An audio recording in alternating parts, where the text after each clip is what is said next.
Hello everyone, हम कर रहे थे क्लास 7th का अपना चैप्टर फर्स्ट जिसका नाम है इंटीजर। वो चैप्टर हमने ऑलरेडी अपना ख़त्म कर लिया है और आज हम क्या करेंगे, अपना चैप्टर सेकंड स्टार्ट करेंगे। तो जो सेकंड चैप्टर है हमारा क्लास 7th का, चैप्टर का नाम है हमारे पास fractions and decimal. Chapter two जिसका नाम है fractions and decimal. Fraction and decimal. Okay, तो आज हम फ्रैक्शन और डेसिमल की इंट्रोडक्शन पढ़ेंगे कि फ्रैक्शन एंड डेसिमल होता क्या है। देन उसके बाद हम इसकी जो क्वेश्चन आंसर्स की सीरीज़ है वो स्टार्ट करेंगे। ओके, तो फ्रैक्शन क्या है? फ्रैक्शन हम स्टार्टिंग से पढ़ते आ रहे हैं कि जो फ्रैक्शन है, व्हाट इज़ फ्रैक्शन। फ्रैक्शन को हम P/Q की फॉर्म में लिखते हैं। P/Q that means like this. ये है तुम्हारी फ्रैक्शन जिसको हम P/Q की फॉर्म में लिख सकते हैं। और ये जो Q है हमारे पास, ये Q कभी भी ज़ीरो के इक्वल नहीं होना चाहिए। Q not equal to zero, ये होता है हमारे पास fraction. Fraction is P/Q। P/Q की फॉर्म में इसको लिख सकते हैं। और ये जो Q है हमारे पास, यानी कि जो डिनोमिनेटर है, वो कभी भी ज़ीरो के इक्वल नहीं आना चाहिए। देखो, इन केस अगर डिनोमिनेटर ज़ीरो के इक्वल आ जाता है, अगर मैं लिखूँ समथिंग अपॉन ज़ीरो, यहाँ पे मैंने 1/0 लिखा है, आप कुछ भी ले सकते हो। अगर मैं समथिंग अपॉन ज़ीरो लिखूँगी तो इसका मतलब होता है इन्फिनिटी। दैट मीन्स इसकी वैल्यू हमें नहीं मालूम, ये अनकाउंटेबल है। इन्फिनिटी मतलब पता नहीं ये कहाँ तक नंबर जा रहा है। ओके, तो इसीलिए हम क्या करते हैं कि जो डिनोमिनेटर है वो ज़ीरो के इक्वल कभी नहीं होना चाहिए। ये चीज़ स्टार्टिंग में ही बोलते हैं। ओके, डिनोमिनेटर ज़ीरो के इक्वल नहीं होना चाहिए, बिकॉज अगर डिनोमिनेटर ज़ीरो के इक्वल आ गया तो वो क्या बन जाएगा, इन्फिनिटी बन जाएगा। और इन्फिनिटी की हमारे पास अभी तक कोई वैल्यू नहीं होती। क्लियर है ये चीज़? ये जो ऊपर वाली टर्म है P, इसको हम बोलते हैं न्यूमिनेटर, एनसेडी नोट कर लो। और जो नीचे वाली टर्म है हमारी Q, उसको हम बोलते हैं डिनोमिनेटर, डी से डिनोट कर लो। क्लियर है ये चीज़? Numerator and denominator. और जो न्यूमिनेटर और डिनोमिनेटर की फॉर्म में टर्म आती है हमारे पास, उसको हम बोलते हैं फ्रैक्शन। क्लियर है ये चीज़? जो P/Q की फॉर्म में टर्म है उसको हम फ्रैक्शन बोलेंगे, और उसका जो डिनोमिनेटर है वो कभी भी ज़ीरो के इक्वल नहीं होना चाहिए। That is called fraction. Clear है ये चीज़? फ्रैक्शन क्या है? अब P/Q की फॉर्म में है, Q not equal to zero. अब देखो, फ्रैक्शन में भी हमारे पास अलग अलग तरह की टाइप्स होती हैं। फ्रैक्शन कौन सी है? प्रॉपर फ्रैक्शन है, इम्प्रॉपर फ्रैक्शन है, या वो मिक्स्ड फ्रैक्शन है। ये तीन तरह की हमारे पास फ्रैक्शन पाई जाती हैं। देखो, फ्रैक्शन क्या है, अभी मैंने आपको बताया। फ्रैक्शन हमारे पास क्या थी? फ्रैक्शन जो P/Q की फॉर्म में आए। ओके, अब फ्रैक्शन को देखा जाए तो फ्रैक्शन में हमारे पास क्या आती है? पहले प्रॉपर फ्रैक्शन आती है, प्रॉपर फ्रैक्शन। देन हमारे पास आती है improper fraction. Okay, proper fraction, then improper fraction, improper fraction. Then उसके बाद हमारे पास क्या आता है? Mixed fraction. ये तीन टर्म्स हमारे पास फ्रैक्शन के रिलेटेड आती हैं। Mixed fraction, mixed fraction. Clear है ये चीज़? Proper fraction, improper fraction and mixed fraction, ये तीन चीज़ें हैं हमारे पास।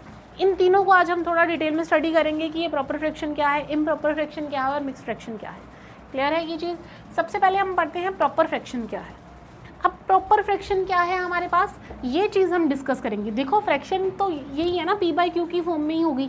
बट अब प्रॉपर फ्रैक्शन क्या है? फ्रैक्शन के अंदर भी उसका पार्ट आ रहा है, तो उसके बारे में अब हम पढ़ेंगे कि हमारे पास प्रॉपर फ्रैक्शन क्या है। ओके, नाउ फर्स्ट है हमारे पास प्रॉपर फ्रैक्शन। Proper fraction. अब प्रॉपर फ्रैक्शन अगर मैं ऐसे लिखूं 3/4, तो मैं इसको प्रॉपर फ्रैक्शन बोल सकती हूँ कि नहीं बोल सकती? देखो, जो प्रॉपर फ्रैक्शन होती है उसमें हमारे पास क्या होता है, जो न्यूमिनेटर टर्म होती है। न्यूमिनेटर क्या है हमारे पास यहाँ पे 3, तो जो न्यूमिनेटर टर्म है वो क्या होती है, लेस होती है as compared to the denominator. Numerator अगर तुम्हारा स्मॉलर है डिनोमिनेटर से, तो उसको हम बोलेंगे ये है proper fraction. Okay, in proper fraction क्या लिखेंगे हम? The value of numerator is less than the denominator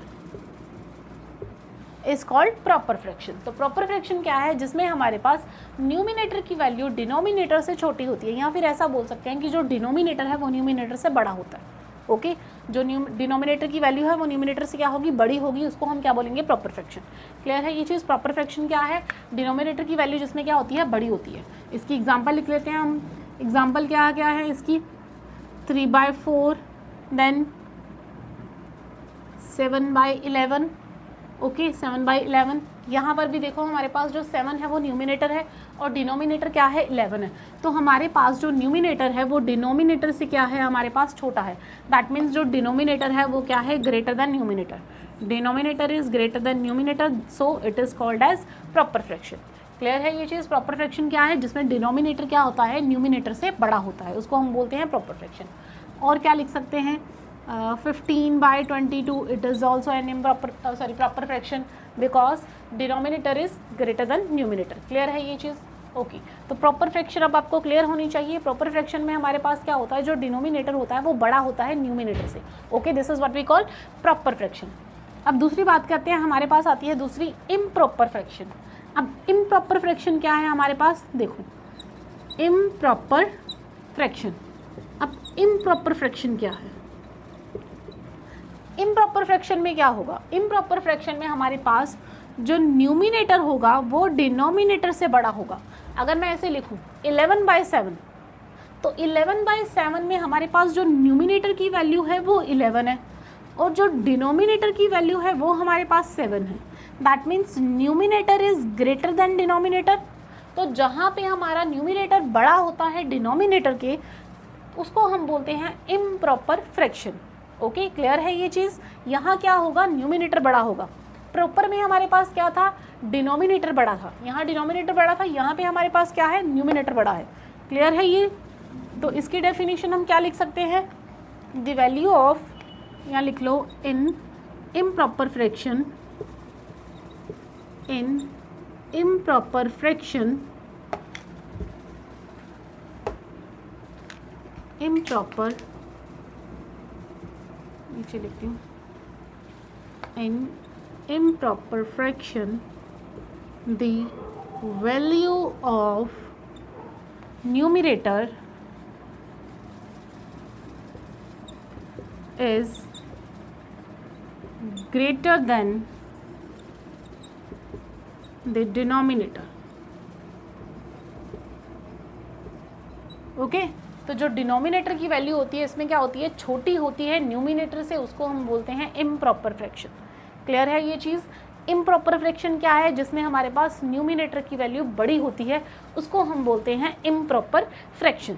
okay जैसे अगर इसके एग्जांपल्स क्या क्या लिख सकते हैं हम, कुछ भी लिख लो, 8/5। तो 8/5 यहाँ पे हमारे पास न्यूमिनेटर की वैल्यू कितनी है, न्यूमिनेटर है हमारे पास 8 और जो डिनोमिनेटर है उसकी वैल्यू है हमारे पास 5। Here numerator is greater than denominator because 8 is greater than 5। 8 जो है वो 5 से बड़ा है, तो हमारे पास न्यूमिनेटर की वैल्यू बड़ी है, तो हम इसको क्या बोल सकते हैं, ये क्या है, इम्प्रॉपर फ्रैक्शन। क्लियर है ये चीज़। इम्प्रॉपर फ्रैक्शन क्या है हमारे पास, जहाँ हमारे पास न्यूमिनेटर की वैल्यू डिनोमिनेटर से बड़ी होती है, उसको हम बोलते हैं इम्प्रॉपर फ्रैक्शन। क्लियर है। तो 8/5 is known as the improper fraction. और क्या लिख सकते हो इम्प्रॉपर फ्रैक्शन में, 23/7। क्लियर है ये चीज़। This is also improper fraction because 23 is very very greater than 7। Clear है। तो दिस इज इम्प्रॉपर फ्रैक्शन। तो इम्प्रॉपर फ्रैक्शन हमारे पास क्या आ गई, जिसमें न्यूमिनेटर की वैल्यू डिनोमिनेटर से बड़ी होती है। और प्रॉपर फ्रैक्शन में क्या था, प्रॉपर फ्रैक्शन में हमारे पास इसके उल्टा था, वहाँ हमारे पास डिनोमिनेटर की वैल्यू न्यूमिनेटर से बड़ी होती है। क्लियर है ये चीज़। Proper and improper fraction. Okay note down कर लीजिए। तो नेक्स्ट हम करेंगे अब मिक्स्ड फ्रैक्शन क्या होता है। Okay mixed fraction, mixed fraction क्या होता है हमारे पास, देखो जो फ्रैक्शन हमारे पास क्वोशिएंट और रिमाइंडर की फॉर्म में आती है उसको हम बोलते हैं मिक्स्ड फ्रैक्शन। अब ये क्वोशिएंट और रिमाइंडर क्या है, ये चीज़ मैं आपको अभी क्लियर कर देती हूँ। क्वोशिएंट और रिमाइंडर क्या है, मान लो मैंने आपको एक टर्म दी है 22/3 और मैंने बोला है इसको डिवाइड करके बताओ। तो इसको जब आप डिवाइड करोगे, 22 को 3 के साथ डिवाइड करोगे। ओके देखो 3 के टेबल में 22 तो आता नहीं है, बट 22 से छोटी टर्म आती है हमारे पास 3 7 जा 21। यहाँ पर हमारे पास जो रिमाइंडर है वो 1 बच जाता है। ओके देखो यहाँ पर ये क्या होता है, क्वोशिएंट होता है, और ये हमारे पास जो नीचे बच गया है इसको हम बोलते हैं रिमाइंडर। तो क्वोशिएंट और रिमाइंडर की फॉर्म में जो हम फ्रैक्शन लिखेंगे उस फ्रैक्शन को हम मिक्स्ड फ्रैक्शन बोलेंगे। ओके, जो हमारा क्वोशिएंट है दैट इज 7, उसको हम लिखेंगे यहाँ, और न्यूमिनेटर में हम क्या लिखेंगे, जो हमारे पास रिमाइंडर आया है, और डिनोमिनेटर में हम क्या लिखेंगे, जिससे हमने डिवाइड करा। ठीक है, तो ये जो फ्रैक्शन आपकी बनेगी इसको हम बोलेंगे मिक्स्ड फ्रैक्शन। क्या बोलेंगे इसको, मिक्स्ड फ्रैक्शन। तो मिक्स्ड फ्रैक्शन क्या है हमारी, जिसको हम क्वोशिएंट और रिमाइंडर की फॉर्म में लिखते हैं, उस फ्रैक्शन को हम बोलते हैं मिक्स्ड फ्रैक्शन। क्लियर है ये चीज़, वो फ्रैक्शन जो क्वोशिएंट और रिमाइंडर की फॉर्म में लिखी जाती है उस फ्रैक्शन को मिक्स्ड फ्रैक्शन बोला जाता है। क्लियर, देखो अब इसकी डेफिनेशन लिख देते हैं कि हमारे पास मिक्स्ड फ्रैक्शन होती क्या है। Mixed fraction is what, mixed fraction. अब मिक्स्ड फ्रैक्शन क्या है, the fraction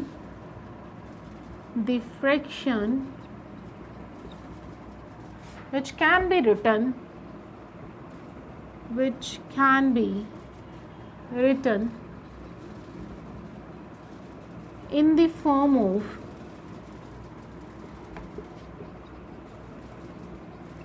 quotient and remainder।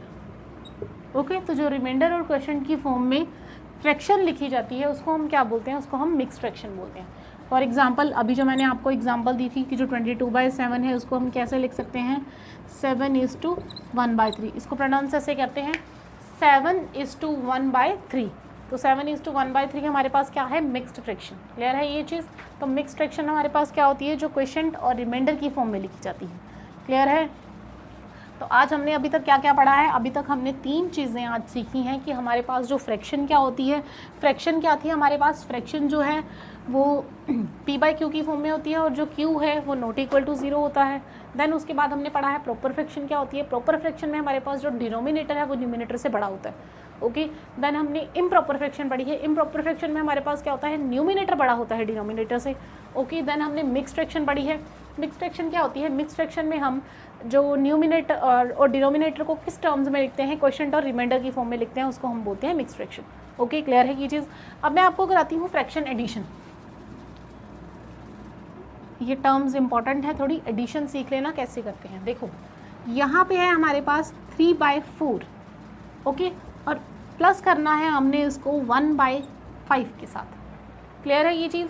देखो पहले मैं आपको सिखाती हूँ, अगर डिनोमिनेटर सेम हो तब क्या करना है, अगर डिनोमिनेटर सेम ना हो तब क्या करना है। देखो 1/2 प्लस 3/2, ये फ्रैक्शन को जब हम ऐड करेंगे तो हमारे पास सबसे पहले यहाँ चेक करो कि जो 2 टर्म्स तुम लोगों को दे रखी हैं उसमें डिनोमिनेटर की वैल्यूज़ क्या है। देखो यहाँ भी डिनोमिनेटर 2 है, यहाँ भी डिनोमिनेटर 2 है। दैट मीन्स जो डिनोमिनेटर की वैल्यू है वो दोनों में सेम है। अगर डिनोमिनेटर की वैल्यू दोनों में सेम हो तो क्या करते हैं, यहाँ नीचे हम डिनोमिनेटर में क्या लिखते हैं, 2। ओके, देन ऊपर हमारे पास क्या है 1 + 3, तो कितना आंसर आ जाएगा 4/2। क्लियर है, ऐसे हम इसको सोल्व करते हैं। बट ये केस तब हम लेते हैं जब हमारे पास डिनोमिनेटर की वैल्यू सेम हो। अब अगर आपके पास डिनोमिनेटर की वैल्यू सेम ना हो तब आपने एडिशन कैसे परफॉर्म करनी है। देखो अब मैं आपको बोल रही हूँ, यहाँ पे है 2/4 या 1/4 लिख लो, 1/4 + 3/5, तो ये चीज़ आपको ऐड करनी है। अब देखो इस केस में हमारे पास जो डिनोमिनेटर है वो दोनों सेम नहीं है। क्लियर है ये चीज़, ध्यान से देखो, इसका डिनोमिनेटर 4 है, इसका डिनोमिनेटर 5 है, दोनों डिनोमिनेटर सेम नहीं है। तो हमें क्या करना पड़ेगा, पहले दोनों के डिनोमिनेटर को या तो सेम कर लो तब एडिशन करो। अगर ये काम नहीं करना तो आप लोगों को इसको ऐड करना सीखना पड़ेगा। मैं आपको दोनों मेथड सिखा देती हूँ। पहला मेथड क्या है, दोनों के डिनोमिनेटर को सेम कर लो। अब दोनों के डिनोमिनेटर को सेम कैसे करना है, देखो यहाँ पर हमारे पास क्या है 1/4 और दूसरी टर्म में हमारे पास क्या है 3/5। तो मुझे दोनों के डिनोमिनेटर को सेम करना है, मैं क्या करूँगी, देखो यहाँ पे डिनोमिनेटर में क्या है 4, इस पूरी टर्म को दूसरे के डिनोमिनेटर के साथ मल्टीप्लाई करा दूँ। लाइक ऊपर भी 5 से मल्टीप्लाई, नीचे भी 5 से मल्टीप्लाई। जो दूसरी टर्म में डिनोमिनेटर था उसको फर्स्ट वाली टर्म के साथ मल्टीप्लिकेशन करा दो। ऊपर भी मल्टीप्लिकेशन, न्यूमिनेटर में भी मल्टीप्लिकेशन, डिनोमिनेटर में भी मल्टीप्लिकेशन।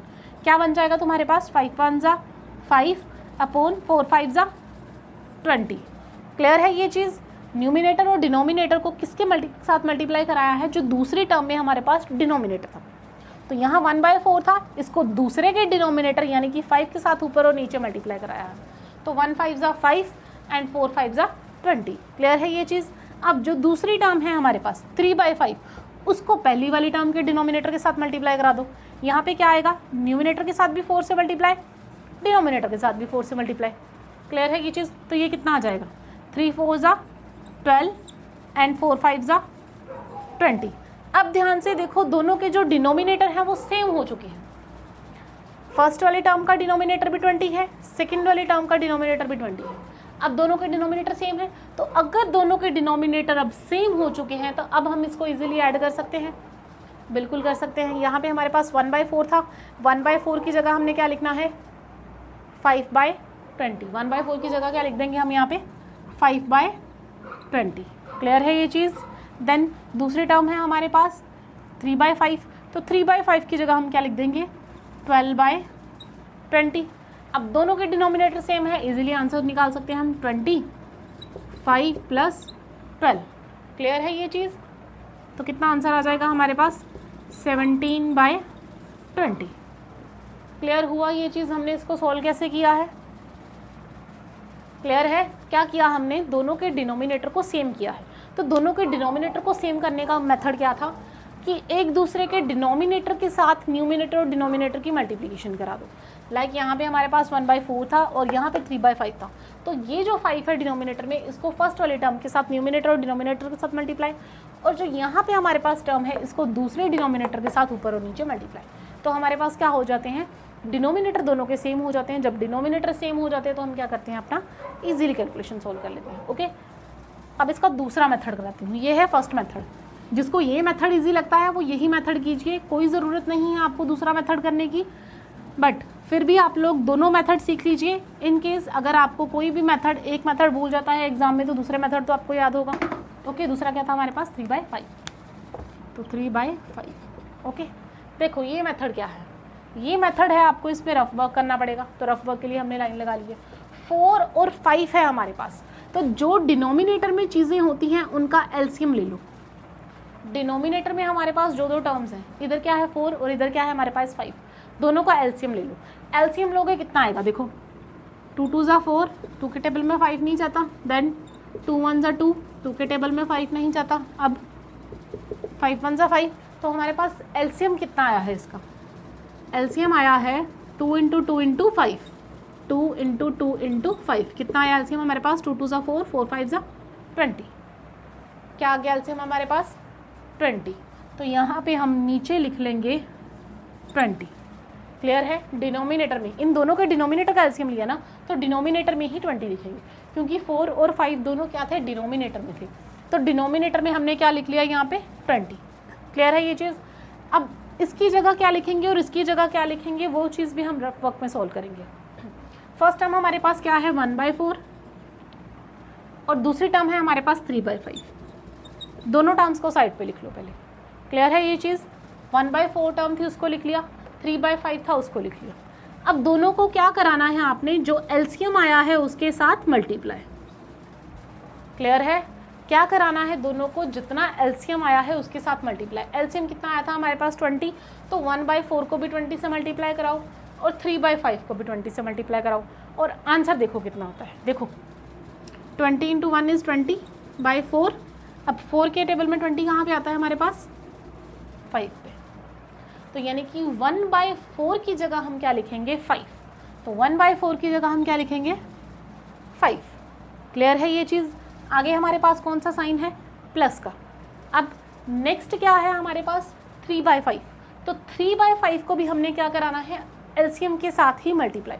एलसीएम कितना निकला था हमारे पास, 20, तो 20 के साथ ही इसको मल्टीप्लाई कराएंगे। देखो 5 4 ज़ा 20, 3 × 4 = 12। तो कितनी टर्म आ गई यहाँ पे हमारे पास, 12। क्लियर है ये चीज़। देखो 3/5 मल्टीप्लाई किसके साथ कराया, जितना एलसीएम आया था। एलसीएम कितना आया था, 20, तो 20 के साथ मल्टीप्लाई कराया। 5 4 ज़ा 20, अब 3 और 4 को बीच में मल्टीप्लाई का साइन है तो मल्टीप्लाई कराएंगे। 3 × 4 = 12, यानी कि हमारे पास जो 3/5 था उसकी जगह हमारे पास क्या आ गया है, 12। तो 3/5 की जगह पे मैं क्या लिख सकती हूँ 12। क्लियर है ये चीज़। सबसे पहले क्या किया था, दोनों के डिनोमिनेटर का एलसीएम लिया, जो एलसीएम आया उसको दोनों टर्म्स के साथ टर्न बाय टर्न मल्टीप्लाई कराया, मल्टीप्लाई कराने के बाद जो टर्म्स आई हैं उनकी जगह पे लिख दी हैं। ओके, अब तो आगे सिंपल ही है, 12 + 5 इज़ 17। क्लियर है ये चीज़। नीचे हमारे पास क्या है 20, ये हमारा आंसर है। क्लियर है ये चीज़। कैसे निकाला है हमने, देखो दोनों मेथड के साथ आंसर आपका सेम आया है, आंसर में कोई चेंज नहीं है। आंसर उसका भी 17/20 था, आंसर इसका भी 17/20 है। क्लियर है ये चीज़, सबको क्लियर होनी चाहिए, कोई डाउट मत रखना। अगर इनकेस आपको कोई डाउट लगता है तो आप कमेंट सेक्शन में मुझे बता सकते हैं। क्लियर है। एडिशन मैंने आपको दोनों मेथड से करा दी है, पहले आप डिनोमिनेटर सेम करके एडिशन कर सकते हो या फिर आप ये एलसीएम वाले मेथड के साथ एडिशन कर सकते हो। क्लियर है ये चीज़, नोट डाउन कर लीजिए। आई होप आप लोगों को ये क्लियर होगा। तो आज का हम जो लेक्चर हमने अभी किया है उसको रिवाइज कर लेते हैं जल्दी से। आज हमने क्या पढ़ा है, एक तो हमने फ्रैक्शन पढ़ी थी। फ्रैक्शन क्या होती है, जिसको हम p/q की फॉर्म में लिख सकते हैं और जो q है डिनोमिनेटर टर्म है वो 0 के इक्वल नहीं होनी चाहिए, वो है हमारी फ्रैक्शन। फ्रैक्शन के हमने 3 पार्ट पढ़े हैं। पहला हमने पढ़ा है प्रॉपर फ्रैक्शन। अब प्रॉपर फ्रैक्शन क्या होती है, जिसमें हमारे पास जो न्यूमिनेटर की वैल्यू है वो डिनोमिनेटर से छोटी होती है, दैट मीन्स जो डिनोमिनेटर है वो बड़ा होगा इसमें। ओके, दूसरा हमने पढ़ा इम्प्रॉपर फ्रैक्शन। इम्प्रॉपर फ्रैक्शन में क्या था, हमारे पास न्यूमिनेटर बड़ा होगा डिनोमिनेटर से। ओके, देन हमने पढ़ा मिक्स फ्रैक्शन। मिक्स फ्रैक्शन में हमने क्या पढ़ा था, जो फ्रैक्शन को हम क्वेश्चन और रिमाइंडर की फॉर्म में लिखते हैं उसको हम बोलते हैं मिक्स फ्रैक्शन। ओके, उसके बाद हमने पढ़ी है एडिशन।